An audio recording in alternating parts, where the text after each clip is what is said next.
Астана қаласынан ұлттық ғылыми медициналық орталығының мамандары Жетісай ауданына арнайы келді. Басты мақсаты тұрғындар арасында ми қан тамырлары аурулары мен жүрек қан тамырлары ауруларына шалдыққандарға тегін медициналық көмек көрсету. Толығырақ алда бейнематериалда. Ұлттық ғылыми медициналық орталық мамандары Жетісай аудандық емханасына жүрек қан тамыр аурулары мен ми қан тамырларының патологиясына шалдыққан 100-ге жуық науқастарды тегін қабылдап, консультациялық кеңес жүргізді. Бізге Астана қаласынан ғылыми зерттеу медициналық институтын орталықтан дәрігерлер келді.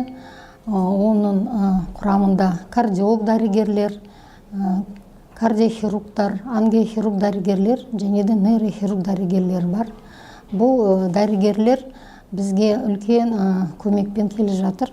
Бұл жерде кардиологический жүрек қан тамырларының ауруларына үлкен көмек көрсетуде.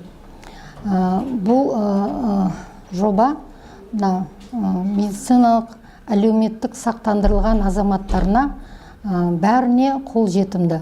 Ми қан тамырлары аурулары сонымен қатар омыртқа патологиясы елімізде жиі кездесетін аурулардың бірі.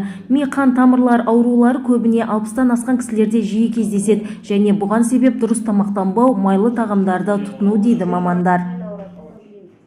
Бұл жерде әртүрлі проблемалар келіп жатыр. Науқастар көпшілігі кеңес алуға келеді, одан аз бөлігі нақты операцияға қажет науқастар келеді. Қазіргі таңда маған қазір келіп тұрғанда омыртқа патологиясы көбірек кездесіп тұр. Омыртқа патологиялар. Негізі ми қан тамырларының тарылулары, солар көп кездеседі негізі. Әртүрлі аурулармен сіз 500-600 науқасқа операция жасалады. Ми қан тамырлары ауруларымен қоса елімізде жүрек қан тамыр аурулары егде жастағы адамдардың арасында жиі кездесетін дерттің бірі. Бұндай дертке шалдыққан азаматтарға білікті мамандардың кеңесі мен көмегі ауадай қажет. Жетісай ауданында жүрек қан тамырлар аурулары жиі кездеседі. Бұған басты азаматтардың өзін күтінбеуі және салауатты өмір салтын ұстанбауы дейді кардиохирург маман.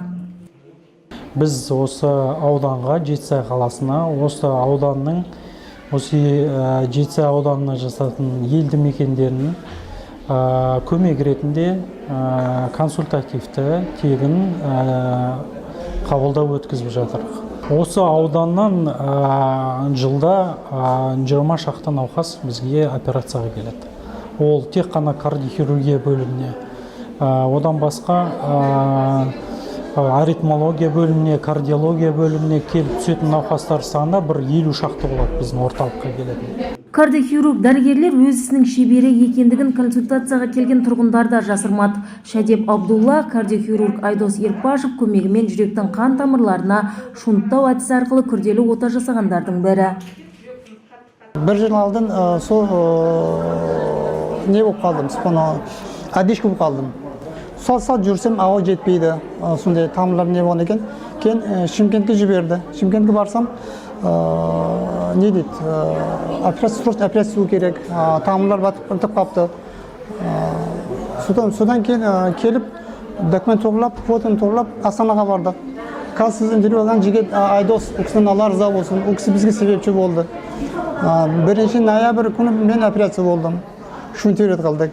Ашып, аяқтан тамыр алып жүрекке қойды. Аллаға шүкір, алхамдулилла. Бұлар себепші қазір Аллаға шүкір жақсы. Алхамдулилла, жақсы. Бұлардан Алла разы болсын, өте білімдері күшті жігіттер. Бұдалары мен ризамын, өте тамаша. Алла разы болсынlardan. Жүрек қан тамырлар аурулары әлемде кеңінен тараған дерттің бірі. Дүниежүзілік денсаулық сақтау ұйымының мәліметінше, Еуропа мемлекеттерінде жүрек қан тамырлары ауруларына шалдыққандар саны 42%-дан астам көрсеткішті құраған. Біздің елде де жүрек қан тамырлар аурулары 100 мың адамға шаққанда 3024 адамды құрайды. Мадина Нұрланқызы, Біржан Нұрланұлы, Жеңіс Сыдықов, ақпарат Жетісай ауданынан.